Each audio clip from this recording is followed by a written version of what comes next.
following is a PBS Election 2012 special presentation.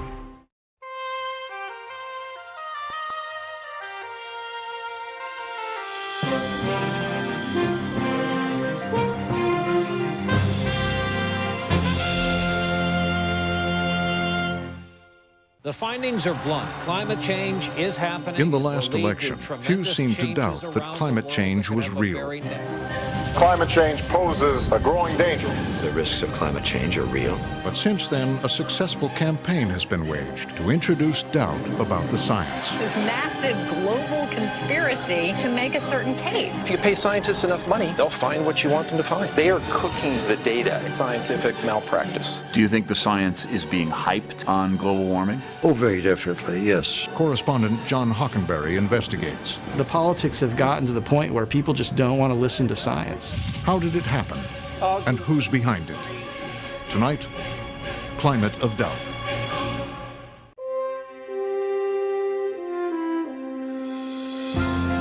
Frontline is made possible by contributions to your PBS station from viewers like you.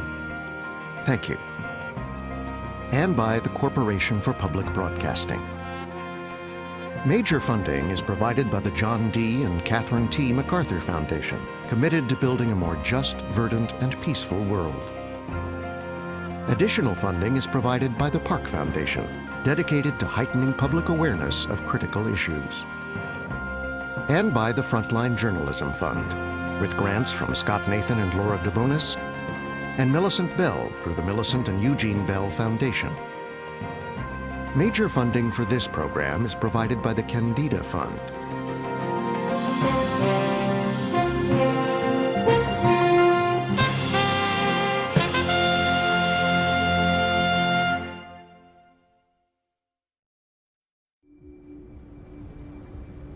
Chicago is now under full national security. In fact, a no-fly zone is in effect. Yes, we have some guests in town, and we down and enjoyed some of the festivities yesterday.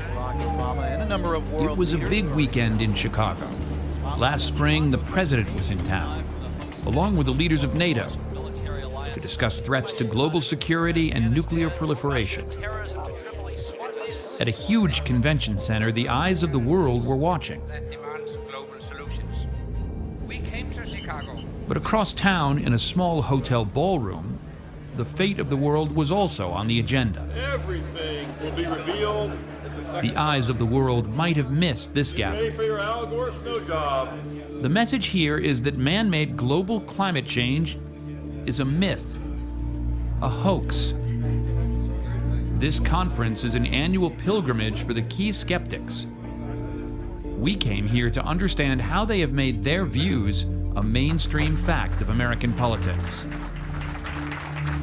They think of themselves as rebels up against the biggest players in science, government, and the media. Wind and solar are based on public fear of global warming, and the mainstream media has pretty much given up its role as an independent reporter on these things and has become an advocate. If you add up all of the resources of our side of the debate and all of the resources of the other side of the debate, this is a David versus Goliath story. You're doing pretty well. There are holdouts among the urban bicoastal elite, but I think we've won the debate with the American people in the heartland, the people who get their hands dirty, people who dig up stuff, grow stuff, and make stuff for a living, people who have a closer relationship to tangible reality, to stuff. We need to keep banging away on the science. Myron Ebell chairs a group called the Cooler Heads Coalition, one of a team of skilled policy advocates driving a remarkable turnaround that has already changed the U.S. political landscape. Warming isn't, in fact, accelerating. In fact, there's been none for 15 years. There's Christopher Monckton, a big draw at these meetings, who brings the skeptics to their feet every time. Republican Congressman James Sensenbrenner of Wisconsin, Vice Chairman of the House Science Committee. Paul Krugman accused my colleagues and me of treason against the planet. There's Chris Horner from the Competitive Enterprise Institute. They sold it as economic salvation. This is our way out.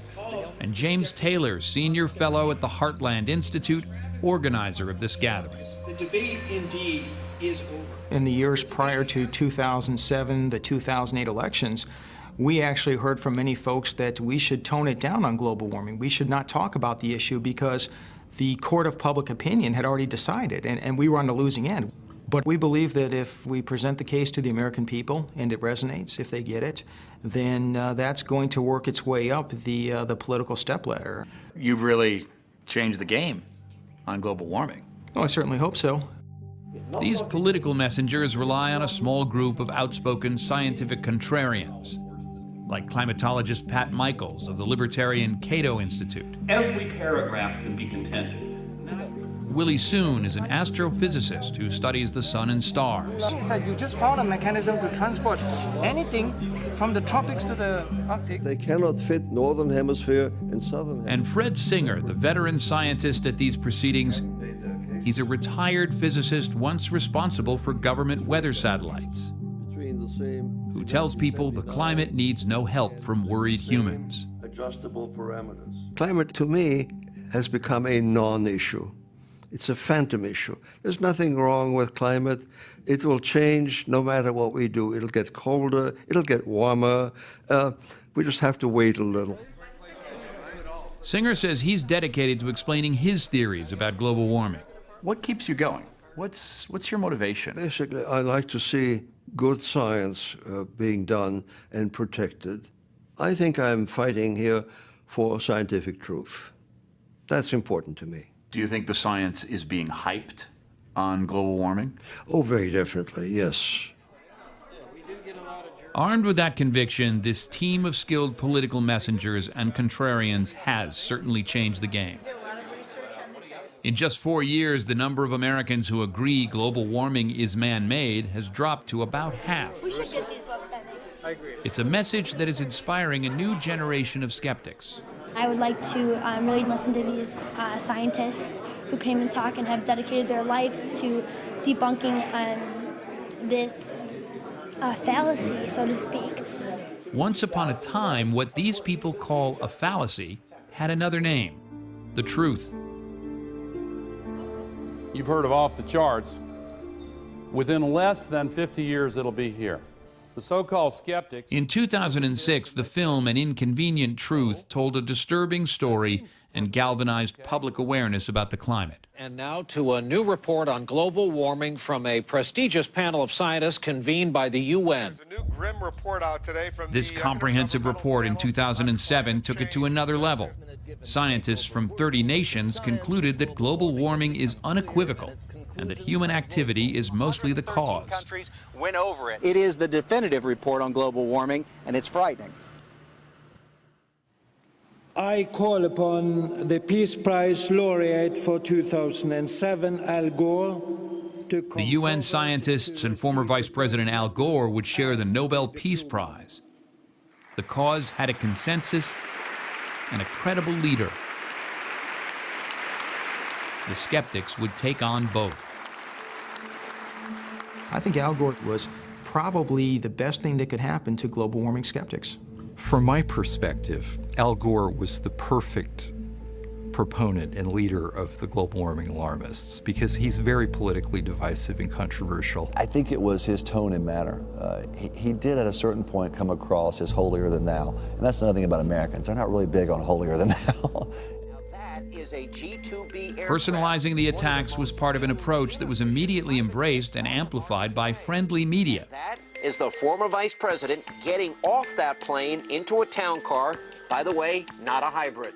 He equates a failure to recycle aluminum cans with the Holocaust. He wants to be a superhero action figure, and... Myra Nabel was acting on a broad strategy he helped create more than a decade ago. In this 1998 action plan, victory will be achieved, it said, when the public recognizes uncertainties in climate science. Today at the Washington, D.C. headquarters of the Competitive Enterprise Institute, a free market think tank, you can see Myra Nabel's philosophy proudly displayed on the walls. They're all CEI authors. What we're fighting is the expansion of government, and there are many pretexts for expanding government. Opposing government action on climate change to defend American freedom is a perfect fit. We felt that if you concede the science is settled and that there's a consensus, you cannot, the moral high ground has been ceded to the alarmists. So you had to go to work and break down this consensus. Yes, and we did it because we believed that the consensus was phony. We believed that the so-called global warming consensus was not based on science, but was a political consensus, which included a number of scientists. In 2009, agreement on global warming seemed part of the solid wave of enthusiasm that elected Barack Obama. I, Barack Hussein Obama, do solemnly swear. With the changing of the guard in Washington, there was a bipartisan call to action, a sense of inevitability. Speaker, the President of the United States. An idea that for years had struggled for attention in Congress would get its moment of truth. So I ask this Congress to send me legislation that places a market-based cap on carbon. The president backed the so-called cap-and-trade approach, a system of regulations and financial incentives to eventually reduce the emission of carbon into the atmosphere. It seemed there was consensus on climate change. There was an uneasy consensus, but the people who have always objected to change had not yet really engaged. And because of the consensus, and because there was a sense that there was going to be movement, that galvanized the action of the people who oppose it. The American people hadn't focused on these issues until it actually came to a vote in Congress on a bill to implement these policies. Today's hearing is on the soft consensus for taking action ran into the bitter partisan divisions in Congress.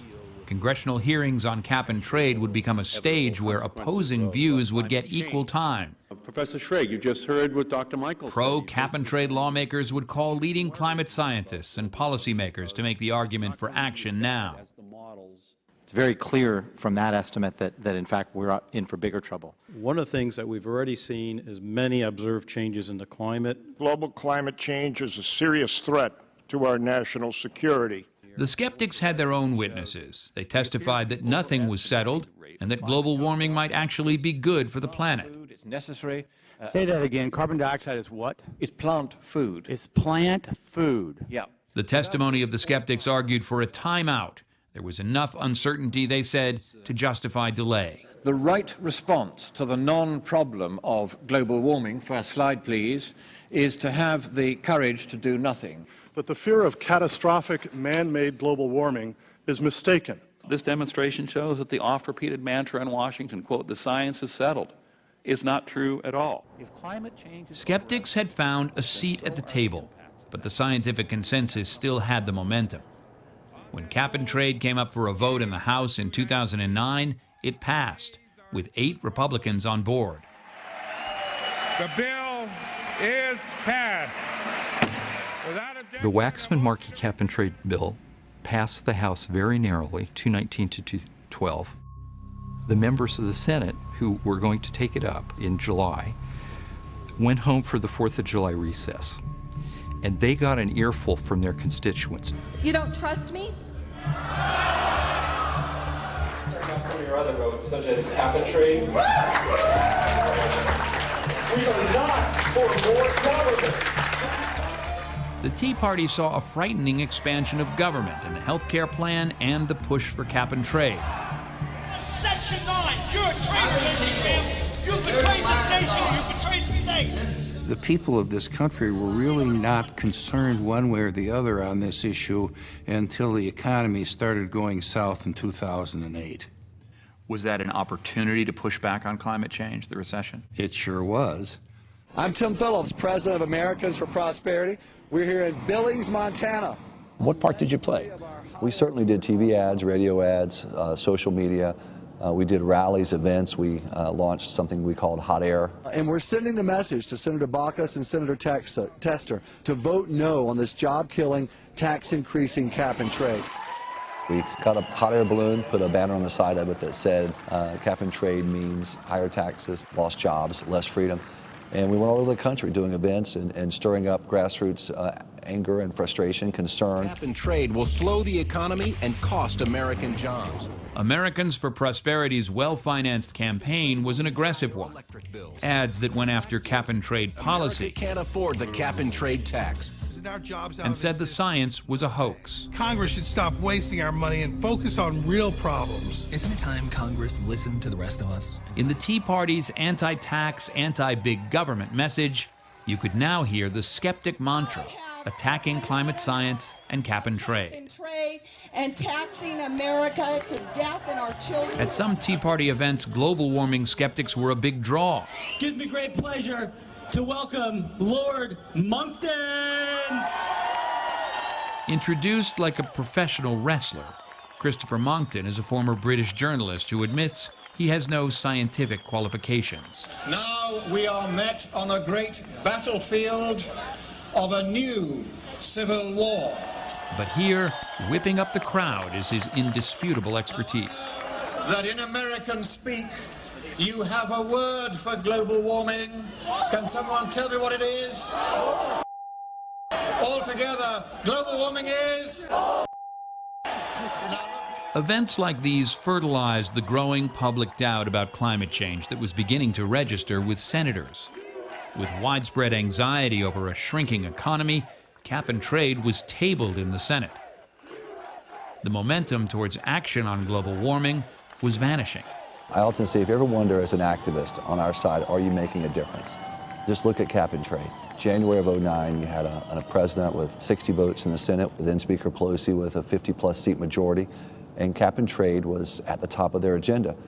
And in the end, they were beaten. You've said if we win the science argument, I think it's game, set, and match.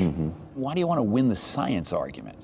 If the science argument is won, I do think it would pull out the final underpinning of this legislative effort and this regulatory effort the left is undertaking. Diminish the credibility of the scientific consensus, and action on climate change grinds to a halt. At a conference in Long Island, we witnessed how these skeptics build their message of doubt. We once again saw Fred Singer. This is a conference mainly for medical doctors. Delivering his message to a group of physicians who seemed eager to hear it. Tell me that there hasn't been any perceptible trend. You essentially get no warming trend. In the last 10 years, there hasn't been a warming. We don't know why that is, but one doesn't see any warming in the observations. There's no trend. No warming in the last 10 years? No long-term trend? Climate scientists would say that's playing games with the data.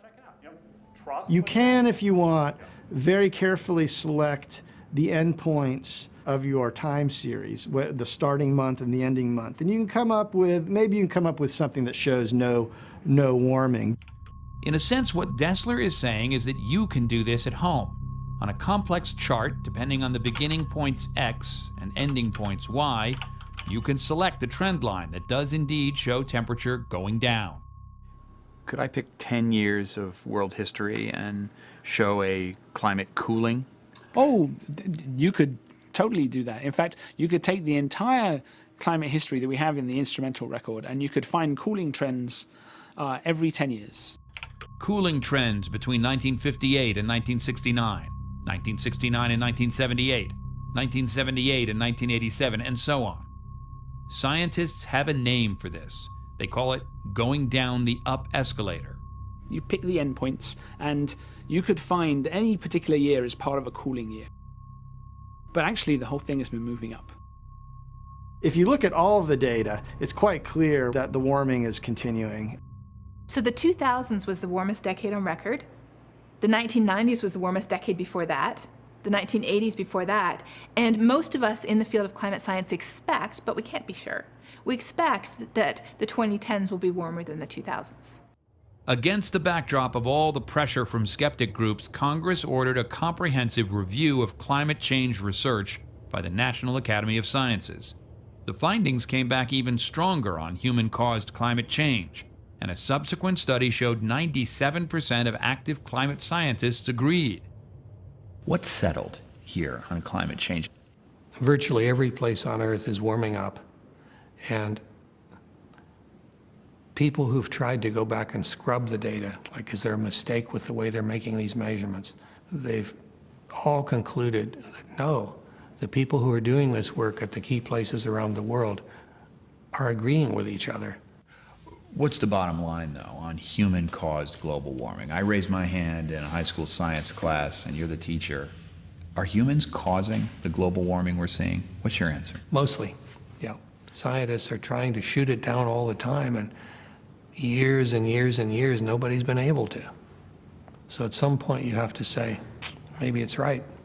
Here's what the National Academy of Sciences report actually says. Climate change is occurring and is largely caused by human activities and poses a significant risk for a broad range of human and natural systems. You say that's false? Yes. False? False. And if most of the climate scientists believe that statement, they're deluded? Yes. And you're seeing something they're not seeing? Yes. So it's 97% of them and 1 of you. Oh, well, you can put it that way if you like, but I don't think that's the way it works. There's hundreds of us, hundreds, thousands of us. Look, 31,000 scientists and engineers signed a statement to the contrary to what you just read. The Oregon petition? Yes. The 14-year-old petition is not exactly an exclusive club. A Bachelor of Science degree is all it takes to get you on the list. This document, skeptics claim, counters the scientific consensus on global warming. Now, were they all scientists? Yes. 1/3 of them have PhDs. Look, they're not specialists in climate Well, studies. some were celebrities and, right? Yeah. It's a time-honored tactic by the skeptics, authentic-looking documents and reports that don't stand up to independent scrutiny. Singer also signed the Oregon petition, and this is not his first time going up against accepted science. Was the science around chlorofluorocarbons hyped? The science around secondhand smoke hyped? The science around the ozone layer hyped, going back 10, 15, 20 years? I'm happy to discuss all of these, since I've been deeply involved in these topics that you mentioned. Let me start with secondhand smoke. Fred Singer is, I think, a professional contrarian. When I was in graduate school, I worked on stratospheric ozone depletion. And Fred would call me when I was in grad school and talk to me about how he didn't think humans were depleting ozone. And before that, he had real questions about whether humans were causing acid rain. And he didn't think that nuclear winter was sound science. And he really criticized the work that connected secondhand smoke to health impacts. And now he doesn't think global warming is an issue. Al Gore making his case. So is global warming fact or fiction? Let's get to it. But Fred Singer's case was bolstered when in November of 2009, the skeptics got a break that would put climate scientists on the defensive. Falsified results. It's the fraud stupid to oversimplify it. That's An apparent scandal, and skeptics made the most of it. Some stolen emails. It erupted out of more than 1,000 hacked emails, which included scientists' internal conversations about global temperature data. These people have already been revealed as not having any honor. Now they're being revealed as not having a sense of shame. A few suspicious-seeming emails taken out of context would become ClimateGate.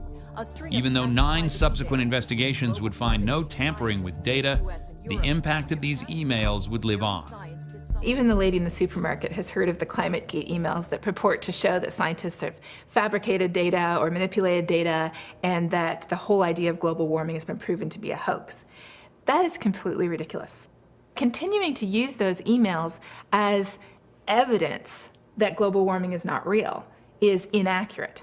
By continuing to use those emails to slander the scientific reputation, not only of those individual scientists, but of a field as a whole, is irresponsible. There's thousands of documents and internal emails coming out. Katherine Hayhoe personally felt the effects of ClimateGate, a climate scientist at Texas Tech in the Panhandle. She's the lead author of a federal research report detailing the impact of global warming in the U.S. The emails are real. Read the Associated Press. She spends every Sunday in the church where her husband preaches. You've heard this verse, maybe some of us, since we were this high. I think the perception is often that climate scientists are godless tree-hugging liberals out to suck all the money out of the average person and use it all to fund all of this research. How much of this is a part of your worldview? My faith is integral to who I am. That's what defines me, not what I do on a day-to-day basis. And so when I study the planet, I feel as if I'm studying something that God created. After she wrote a chapter on climate change for a book on environmental policy, a private group suddenly requested her emails. Just before Christmas this past year, I got my first Freedom of Information Act request. And it was a bit of a shock. The charge is that you use taxpayers' money to engage in your personal activism about climate change. Mm-hmm. Every single professor, when invited to write a submitted chapter for an edited volume to be published by an academic press, pro bono, would say, yes, that's part of our resume. That's part of what we're asked at the end of each year. Did you write any edited book chapters? So it's part of our job to do that. To write stuff? Yes.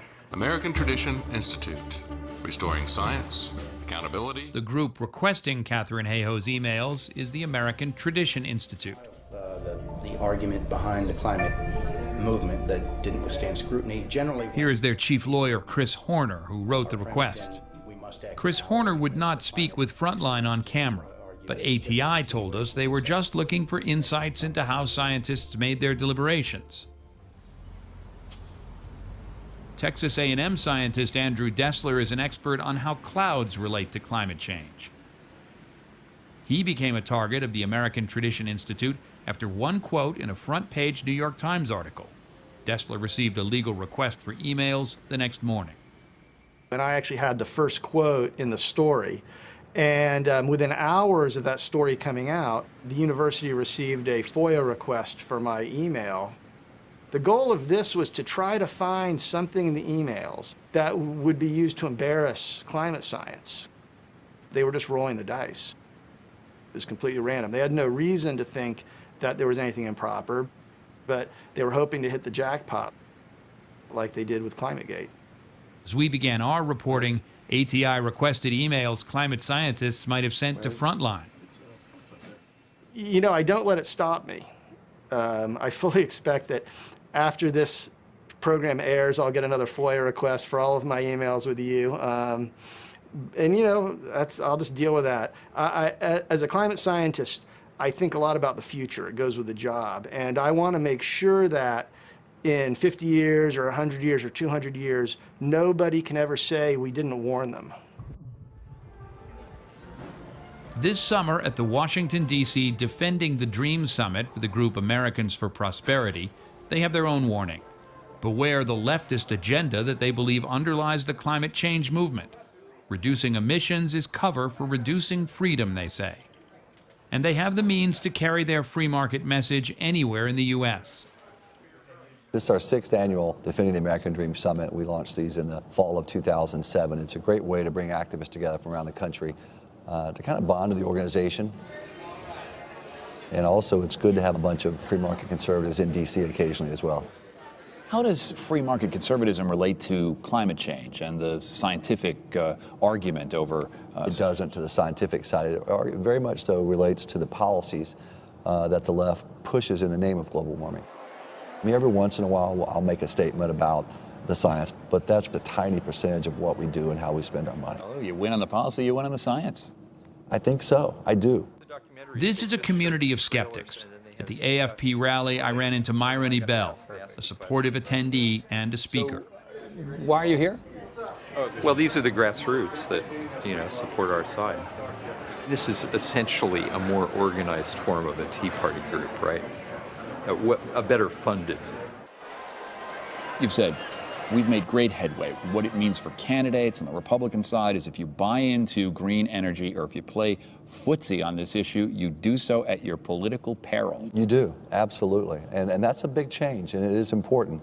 Again, I remember 4 or 5 or even 3 years ago, John, a lot of Republicans, they would play games with this. They would say, okay, well, gosh, I think I need a green energy agenda, but I won't go all the way and support cap and trade. They did. They try to walk down the middle, and that's wrong. I think it's philosophically inconsistent, but it's also politically disadvantageous, and we've worked hard to make that so, by the way.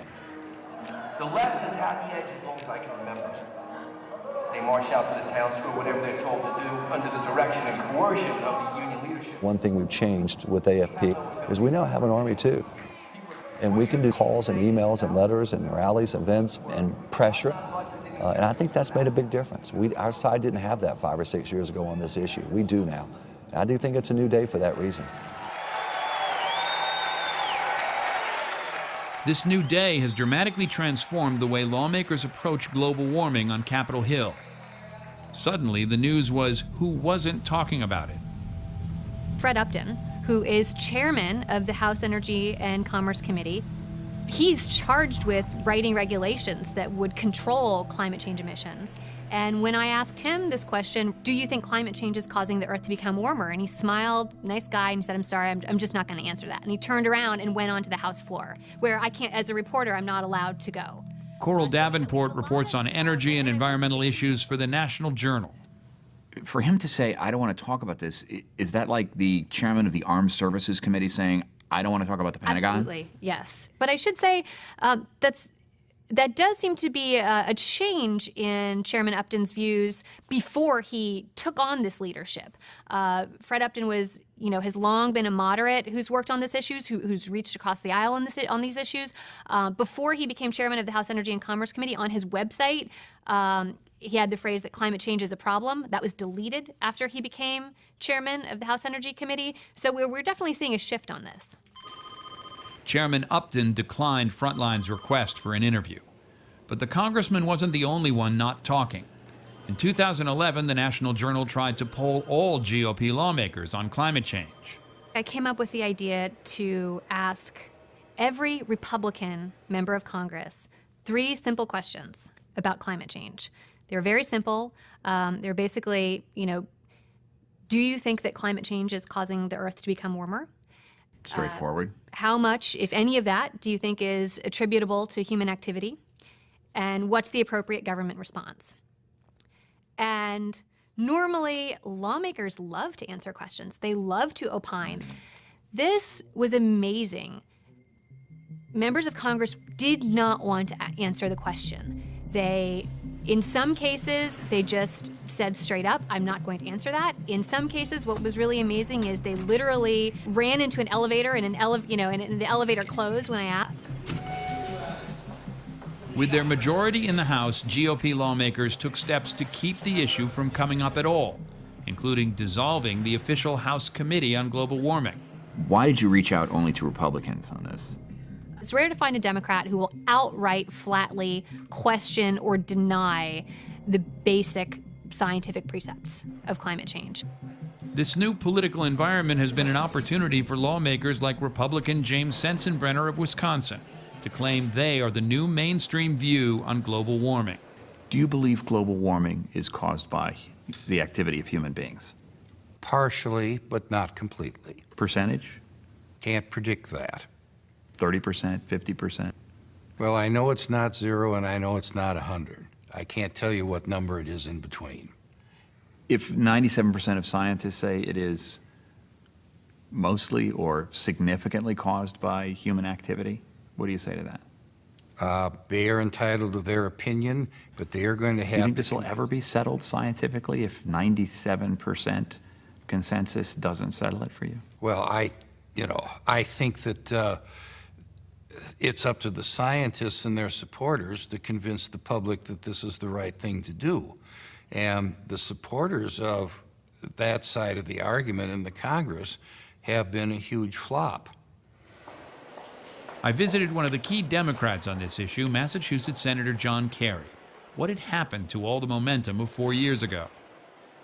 Well, American politics is being completely defined by huge sums of money. We had really a very broad coalition of people who believed that we ought to move forward and do something.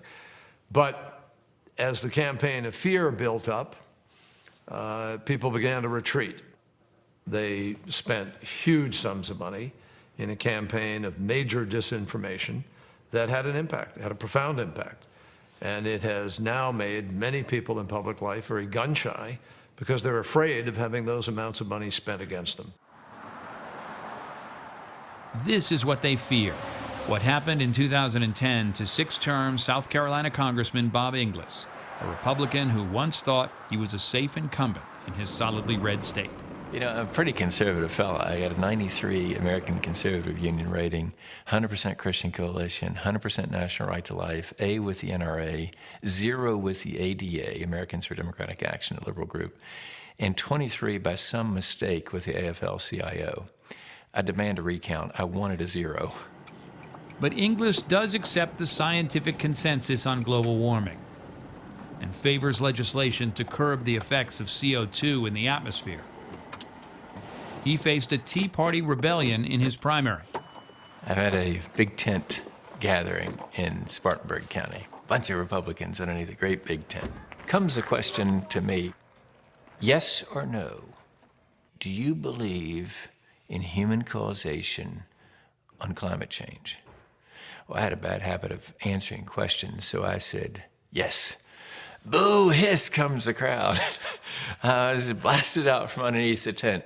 And so, I mean, there were a couple 300 people there. I mean, it was intense. There we are. He was pounded in commercials and on talk radio. It became a oft-repeated theme on talk radio, and that is a major source of information, of course, for Republican primary voters. They were hearing. Inglis has left the reservation. He's over there somewhere with Al Gore. So how are things around here? It's slow. How the economy's way off.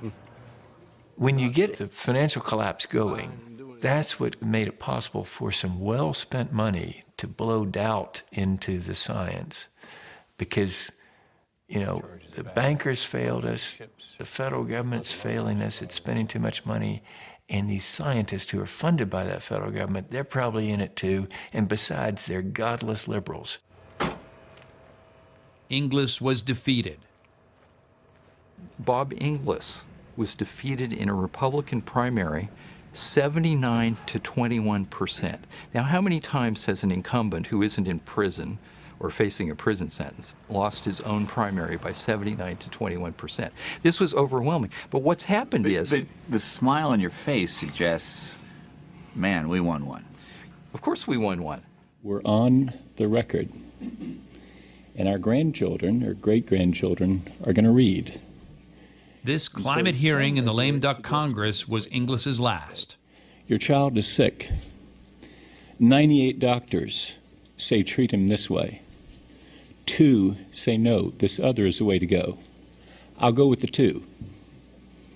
You're taking a big risk for those kids.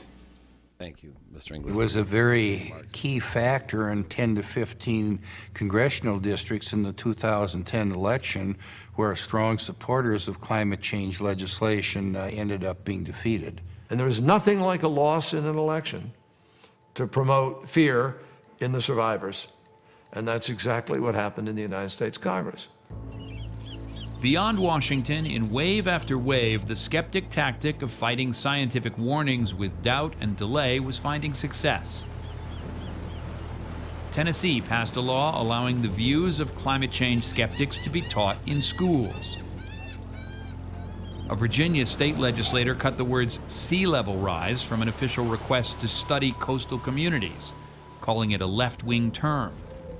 Go away with almost every storm, major storm. Here in North Carolina, a warning from scientists on sea level rise would cause politicians to try and legislate climate change out of existence. Yes, they're here to try to protect these houses. They're here to try to... In 2010, 19 scientists on a state commission warned of a possible sea level rise by the end of the century. Here you get an idea of the nature of these dunes. Geologist Stanley Riggs was one of the scientists. What we were asked to do is to develop what is the history of sea level rise and what can North Carolina expect 25 years from now, 50 years from now, 100 years from now. The report said to expect a 39-inch ocean rise, an estimate in the middle of a range consistent with other predictions for the region. 39 inches, if that comes to pass here, everything we'd see. This town will be underwater. The Commission's warning was seen as a threat by a coastal economic development group, NC20. Now you add the flood from a storm, hurricane, whatever, and that... Tom Thompson is the group's chairman. They had a draft policy which mandated that everything be designed and constructed to a 39-inch sea level rise. People that recommended we plan immediately for 39 inches did not understand the economic consequences. Thompson is a skeptic himself and fears scientists and their warnings more than he fears any climate change. You're not worried? I don't believe we're going to have a sea level rise anywhere close to that. I think there are incredible scientists out there that are saying it's beginning to decelerate, and I think it will. NC20's website contains a familiar archive of skeptic information. There's the Oregon petition, and a host of sources for people looking to doubt the scientific consensus. People like North Carolina State Representative Bill Cook. Who do you rely on? I rely on whatever science makes good sense. You want to show me? Sure. So this here's one of the sources. Yes, this is a book by Fred Singer and Dennis T. Avery. Right. And what about this book really was meaningful to you? Well, it's very factual. It tells all the studies and gives you a complete bibliography on who did what kind of study and where it was done and when it was done and how it was done. This book made better sense to me than what I've seen from other sources. CO2 is a gas that is used by all these beautiful trees, grass. It's a good thing. It's a good thing. Cook co-sponsored a bill to compel North Carolina to disregard scientific warnings about climate change. It was written by State Senator David Rouser. Well, I don't necessarily listen to any one person, and I can't, tick off a whole list of scientists that are pro sea level rise and a whole list of scientists that aren't. I'm just coming at it from a common sense standpoint. The Earth has been warming and cooling since day one, and the effect on sea level change, what do we know about it? The bill would limit authorities to considering historical data in their sea level projections. The future could only be based on the past. The problem is, North Carolina beachfronts are very close to sea level. You're very close and you're vulnerable because of hurricane effects, because of storm surges, and you're vulnerable because of high tides. Those vulnerabilities don't go away because you just legislate them away. When the bill hit the beaches of North Carolina, it had become so controversial that the provision disregarding global warming was dropped. But the science was put on hold for 4 years. There would have to be a new coastline study, and skeptic views would need to be considered. Well, they're winning. Well, we won this one. This was a home run. And we're going to be involved, I hope, in picking some of the scientists that come in and redo this thing because they definitely were one-sided. The real estate people, and they have a lot to lose if we have to change. What they're saying is that we have to include all the naysayers and all the people who say climate change isn't happening, that sea level isn't rising, so it's got to be... Which makes it look like you're just one opinion. Yeah. Which means you've lost. Well, for the moment. There's the tester right there. That ocean will dictate what happens. The ocean's going to win. But for now, back at the Heartland Conference in Chicago, they feel they're winning. Their campaign of alternative scientific studies, opinion pieces, books and advertising, charts and presentations has been building for years. It's been money well spent. In the early days, much of it came from fossil fuel interests. Heartland presenter Willie Soon has received money from ExxonMobil. Chris Horner was formerly a registered lobbyist for oil, gas, and chemical companies. Climatologist Pat Michaels of the Cato Institute has estimated 40% of his funding has come from fossil fuel interests. Politics getting into science. Exxon at one time was one of Heartland's most generous donors. There were a lot of corporations, including oil companies, that objected to the Kyoto Accords in 1997, but most of them lobbied against the treaty on economic and fairness grounds. But Exxon did something that I think was fairly radical, which was that they chose to go after the science. And as for carbon dioxide, it isn't smog or smoke. It's what we breathe out and plants breathe in. Borrowing Carbon tactics dioxide. used on behalf of the tobacco industry, advocacy groups were enlisted to confuse the issue and shut down new federal regulations. They call it pollution. We call it life. A lot of these groups were run by economists, litigators, lawyers, and public policy specialists, people who specialized in getting a message out. This group may not have been scientists, but they were really good at this sort of thing. Well, some of them actually came out of campaigning on behalf of the tobacco industry. The explicit goal that was written down as part of this campaign was, let's create doubt, create a sense of a balanced debate, and make sure that these lines of skepticism and dissent become routinely a part of public discussion about climate science. And in fact, they succeeded at that. Exxon's Millions for Skeptic groups made it a public target, which would eventually be a problem for a publicly traded company. When did this become a PR problem on some level for Exxon? Well, environmental groups, scientists, and later members of Congress became aware of this campaigning because it was right out in the open. At ExxonMobil shareholder meetings, some of these activists and dissenters started turning up to protest ExxonMobil's funding of such groups. In 2006, new leadership at ExxonMobil decided to reassess this fight the science strategy. They reviewed some of these free market groups that they had been funding, and they cut funding to the most radical among them, especially the smaller, sort of purpose-built groups that were just concentrating on attacking climate science. Exxon stopped funding this Heartland Conference and its sponsors 5 years ago, but that didn't stop the broader mission of defending the free market.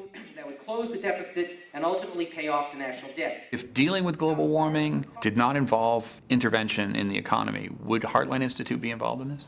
That's a theoretical question. We believe in limited government and free markets. We believe in identifying and implementing sound science free market solutions to societal problems. And that message has generated solid financial support for activist groups like Americans for Prosperity. We have over 80,000 activists and donors across the country who fund AFP. Some big donors? Sure, you bet. We're glad to have big donors, absolutely. Exxon? I wish we had more corporate support. They don't tend to want to give to AFP very often. They think, frankly, that we're too out there on the free market front. Koch brothers? David Koch's the chairman of our AFP Foundation. We're glad to have his support. We don't disclose the level of contributions, but we're very proud to have their support. Americans for Prosperity. We're blessed with just such a leader and our chairman, David Koch. With money from their oil and gas holdings, David Koch and his brother Charles, along with other powerful family foundations, have quietly become the venture capitalists of this free market ideology. The American dream of free enterprise, capitalism is alive and well. The major funders of the climate counter movement are ideologically driven foundations that are very much concerned about conservative values and worldviews. Sociologist and Stanford fellow Robert Brule is studying the funding patterns of these groups. In fact, he's noticed a new benefactor, an entity called Donors Trust. Who's Donors Trust? Donors Trust, I think, is a C4 or a C3 that's given to us, absolutely. We discovered that nearly half of Americans for Prosperity's support comes from Donors Trust. And do you know who's behind it? I think their board is publicly listed, I'm pretty sure. Their directors are listed, but the donors aren't. From this office on an unassuming street in Alexandria, Virginia, according to public records, Donors Trust has become the #1 supporter of the groups that lead this movement. We don't know a lot about Donors Trust. It is a black box with a few little clues coming out here and there, but no real image can be formed yet. Donors Trust supports limited government and free enterprise, with a promise of anonymity, their website says, for donors who wish to safeguard their charitable intent. So you see this shift from attributable funding to anonymous funding, which insulates the giver from any kind of political fallout from their giving. Is that people were organizing around, oh, evil ExxonMobil, oh, evil Koch brothers. Now it's donors' trust, donors' capital. Who are they? They get money, they give it out. And that quiet money buys a platform for people like Christopher Monckton. The scientists who are pushing this scam have a political agenda. It's a Marxist agenda. Of course, they wouldn't call themselves that. They call themselves environmentalists. Green is the new red, if you like. Amidst all of the conspiratorial language and arguable claims by the skeptics, the idea of doing something about climate change has gotten lost. The opposite happened. The prices collapsed. This is not just an economic issue or an environmental concern. This is a national security crisis.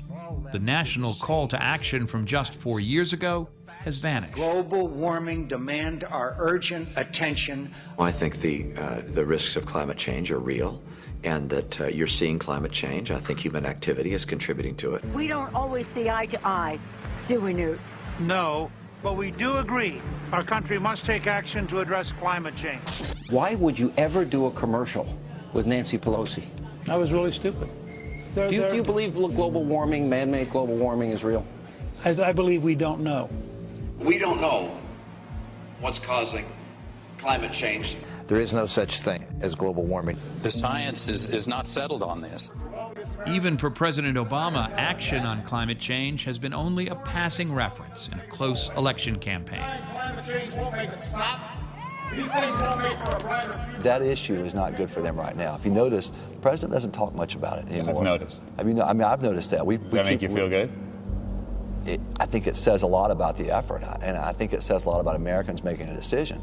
It's real interesting because we don't hear Barack Obama talking much about it. I know. We don't hear Mitt Romney talking much about it.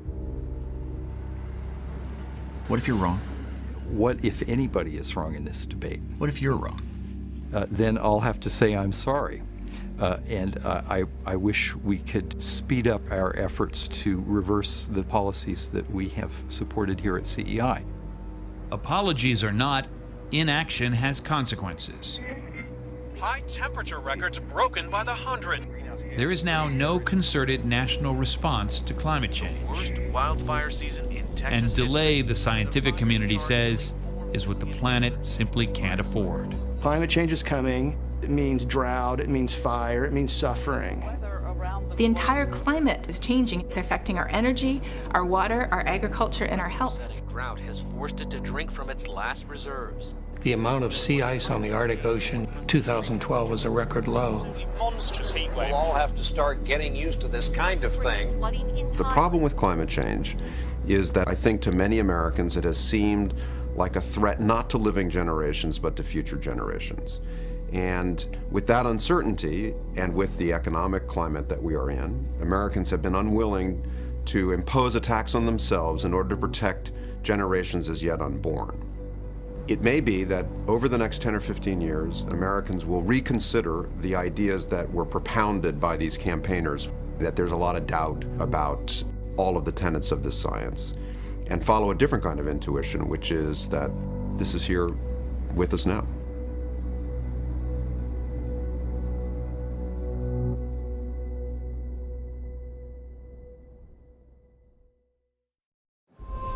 Frontline continues online with a multimedia timeline that tracks the change in public opinion about climate change. David versus Goliath. More from those behind the campaign to change the scientific and political consensus. And I think that's made a big difference. Examine the media's role. By the way, not a hybrid. And follow Frontline on Facebook and Twitter, or share your thoughts at pbs.org/frontline.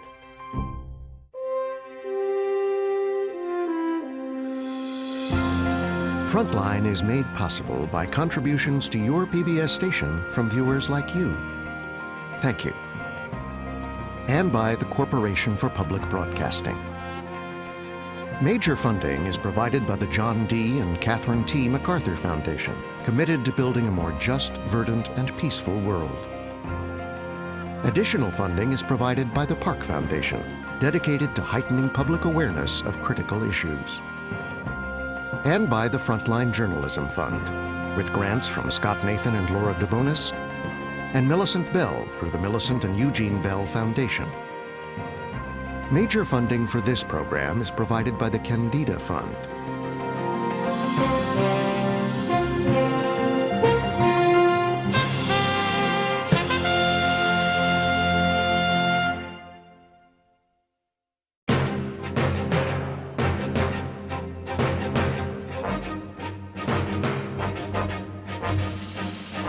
For more on this and other Frontline programs, visit our website at pbs.org/frontline.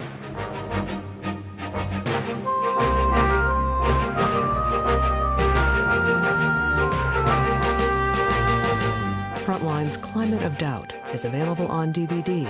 To order, visit shoppbs.org or call 1-800-PLAY-PBS. Frontline is also available for download on iTunes.